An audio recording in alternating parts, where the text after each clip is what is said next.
नमस्कार दोस्तों, पन्ना पलटो यूनिवर्सिटी में स्वागत है आपका। आशा करते हैं आप अच्छे होंगे। और आज हम बात करने वाले हैं श्रम एवं रोजगार मंत्रालय द्वारा चलाई जा रही अटल बीमित कल्याण योजना के बारे में। तो चलिए ये जानते हैं डिटेल में इस योजना के बारे में। इस योजना को जो चलाया था वो कर्मचारी राज्य बीमा निगम ESIC द्वारा 1 जुलाई 2018 से 2 वर्ष की अवधि के लिए पायलट आधार पर अटल बीमित व्यक्ति कल्याण योजना ABVKY योजना शुरू की गई थी, जिसका जो उद्देश्य था उन बीमित व्यक्तियों IP को राहत प्रदान करना था जो बेरोजगार हो गए हैं। इस योजना के तहत औसत प्रतिदिन की कमाई के 50% की सीमा तक नगद मुआवजे के रूप में राहत का भुगतान बेरोजगारी के अधिकतम 90 दिनों तक किया गया था, बशर्ते कि कर्मचारी ने बीमा योग्य रोजगार के 2 वर्ष पूर्व पूरे कर लिए हों और राहत के दावे से ठीक पहले 3 लगातार योगदान अवधि में से प्रत्येक में से कम 78 दिन का योगदान दिया हो। यानी कि जहां पर आप जिस कंपनी में आप काम कर रहे थे उस कंपनी में आपके 2 साल पूरे हो जाने चाहिए और कम से कम आपके 78 EMI वहां पर आपके जमा हो जाने चाहिए। अब इस योजना के फायदे क्या हैं, तो चलिए फायदे की बात करते हैं। यह योजना कर्मचारियों को उनके अंतिम रोजगार के दौरान प्रतिदिन की औसत कमाई के 50% तक की राहत प्रदान करती है। यानी कि उदाहरण के लिए मान लेते हैं आपका वेतन 10,000 रुपए है, तो आपको क्या करना होगा, आपको इस बीमा के तहत आपको क्या होगा कि जब तक आपकी ये कंपनी छूटने के बाद जब आप नई कंपनी के लिए जॉब ढूंढ रहे होंगे उस दौरान आपकी औसत कमाई का 50% आपको इस बीमा की राहत राशि के रूप में प्रदान होती रहेगी। राहत राशि का भुगतान अधिकतम 90 दिनों तक यानी कि 3 महीने तक होगा कि बेरोजगारी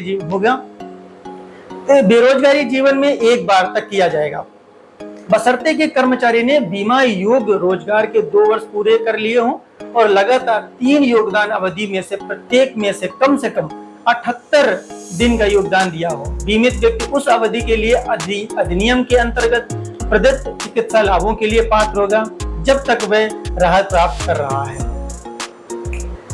बात करते हैं बीमित व्यक्ति को अपनी बेरोजगारी से ठीक पहले कम से कम 2 वर्ष की अवधि के लिए बीमा योग्य रोजगार में होना चाहिए और रोजगार से ठीक पहले की अंशदान अवधि में कम से कम 78 दिनों के लिए अंशदान होना चाहिए और रोजगारी में से 2 साल पहले शेष 3 अंशदान अवधि में से किसी एक में कम से कम 78 दिन के लिए अंशदान होना चाहिए। बात करते हैं अगले बिंदु की। दावा बेरोजगारी की तिथि के 30 दिन बाद देय होगा। पहले ये अवधि 90 दिन की थी, यानी कि जैसे कि आपका जॉब छूट गया है तो 30 दिन बाद ही आप इसके लिए दावा के पात्र होंगे, पहले ये 90 दिन था। अब बात करते हैं कि इस योजना के पात्र कौन कौन से हैं। तो जिस अवधि के लिए राहत का दावा किया जा रहा है उस दौरान बीमित व्यक्ति IP बेरोजगार होना चाहिए, यानी कि आप कहीं पर काम ना कर रहे हो। बीमित व्यक्ति को न्यूनतम 2 वर्ष तक बीमा योग्य रोजगार में रहना चाहिए। बीमित व्यक्ति को पूर्ववर्ती 3 अंशदान अवधियों में से प्रत्येक के दौरान कम से कम 78 दिनों का अंशदान करना चाहिए। उसके संबंध में अंशदान नियोक्ता द्वारा यानी कि जो आपका एम्प्लॉयर है भुगतान किया जाना चाहिए या देय होना चाहिए। बेरोजगारी आकस्मिकता किसी भी कदाचार सेवानिवृत्ति या स्वैच्छिक सेवानिवृत्ति के लिए दंड का परिणाम नहीं होना चाहिए। यानी कि नौकरी आपको कंपनी ने अगर किसी रीजन से निकाल दिया है या कोई ऐसी अकस्मात बात होगी जिसकी वजह से वो हो गया तो उसमें ये लागू इसमें नहीं होता है। बीमित व्यक्ति क्या आधार और बैंक बीमित व्यक्ति के डेटाबेस से जुड़ा होना चाहिए, यानी कि आप ये चेक कर लीजिए जहां पर भी आप काम कर रहे हैं वहां पर आपका जो ESIC है वो अगर इस बीमा के अंतर्गत आता है तो आपका जो बैंक खाता है वो आपकी ESIC से जुड़ा होना चाहिए। एक महत्वपूर्ण बात साथ में और बताता चलते हैं हम आपको, ESIC अधिनियम के अंतर्गत आने वाली सभी बीमित व्यक्ति इस योजना के पात्र हैं और इसके लिए अलग से पंजीकरण की आवश्यकता नहीं है। तो आप निश्चिंत रहें, अगर आपकी सैलरी स्लिप में ESIC अमाउंट कट रहा है आप निश्चिंत रहें, यानी कि आप ऑलरेडी इस योजना के अंतर्गत आप पात्र होते हैं। योजना के प्रशासन के लिए जो अन्य शर्तें हैं हम उस पर थोड़ा सा चर्चा कर लेते हैं। यदि बीमित व्यक्ति एक से अधिक नियोक्ताओं के लिए काम कर रहा है, यानी कि आप एक कंपनी से कई और दूसरी कंपनी में भी काम कर रहे हैं और ईएसआईसी योजना के अंतर्गत आता है तो उसे केवल तभी बेरोजगार माना जाएगा जब वे सभी नियोक्ताओं के पास बेरोजगार हो। यानी कि अगर आप एक जगह के अलावा दूसरी जगह भी काम कर रहे हैं और दोनों जगह से ईएसआईसी कट रहा है तो आप इस योजना के पात्र नहीं हैं। जैसा कि ईएसआई अधिनियम की धारा 65 में निर्दिष्ट है, ये लिखा गया है कि एक आईपी एक ही अवधि के लिए ए, बी, के वाई के तहत किसी भी अन्य नकद मुआवजा और राहत का हकदार नहीं होगा। हालांकि ईएसआईसी अधिनियम और विनियमों के तहत स्थायी विकलांगता लाभ पीडीबी का आवधिक भुगतान जारी रहेगा। तो जैसे कि अगर कोई विकलांगता की श्रेणी में आता है तो उनका जो लाभ होता है वो कंटिन्यू बना रहेगा, लेकिन इस बीमा की योजना के तहत जो लाभ मिलने वाला है वो नहीं मिलेगा। आगे बात करें तो जैसा कि ईएसआईसी अधिनियम की धारा 61 के तहत हमने बात किया है कि आईपी जो केवाईसी के तहत राहत प्रदान कर रहा है वह किसी अन्य अधिनियम के प्रावधानों के तहत स्वीकार किसी भी समान लाभ को प्राप्त करने का हकदार नहीं होगा। यानी कि अगर आपको उसी समान नियमों के अलावा किसी कहीं और से सरकारी योजना कोई लाभ मिल रहा होगा तो वो लाभ उस दौरान आपको नहीं मिलेगा जब आपको ईएसआईसी की इस योजना का लाभ आप उठा रहे होंगे।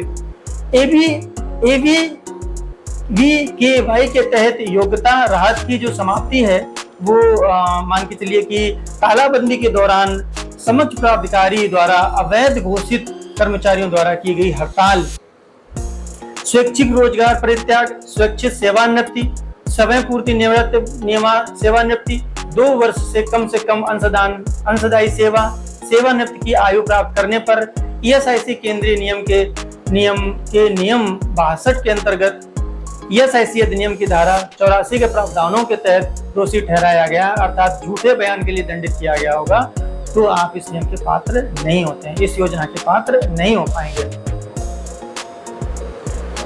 आगे बात करें एबीवीकेवाई के तहत राहत प्रदान करने की अवधि के दौरान अन्यत्र पुनः नियोजित होने पर अगर जब आपकी दोबारा नौकरी मिल जाती है अनुशासनात्मक कार्रवाई के तहत बर्खास्त की समाप्ति, आईपी की मृत्यु पर ये आपके नियम यहाँ पर इन दिशाओं में आपके ये नियम लागू नहीं होते हैं।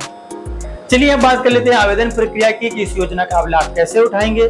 तो इसके लिए आपके लिए पास ऑनलाइन व्यवस्था है। आवेदन प्रक्रिया में आप ऑनलाइन सबसे पहले कुछ चरणों में करी जाएगी। चरण 1 जो पहले चरण में आपको क्या करना होगा, ऑनलाइन दावा प्रस्तुत करने के लिए वेबसाइट पर ऑनलाइन आवेदन किया जा सकता है। जो वेबसाइट का लिंक है वो मैं कमेंट सेक्शन में मेंशन कर दूंगा, जो कि है आपका esic.gov.in।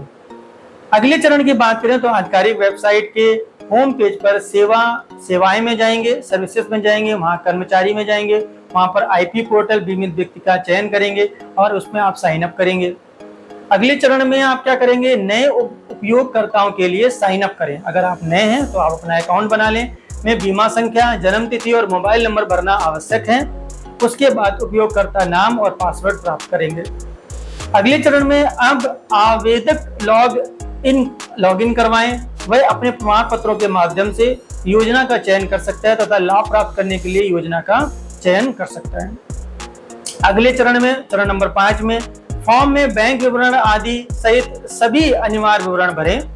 अगले चरण में चरण नंबर 6 में AB1 फॉर्म डाउनलोड करें और जहां भी आवश्यक हो सभी विवरण भरें। पूरी तरह से भरे AB1 फॉर्म पर आधार कार्ड की स्कैन की गई कॉपी वेबसाइट पर अपलोड की जा सकती है। अगले स्टेप की बात करें चरण नंबर 7 की, सभी आवश्यक दस्तावेज अपलोड करने के बाद आवेदन पत्र जमा किया जा सकता है।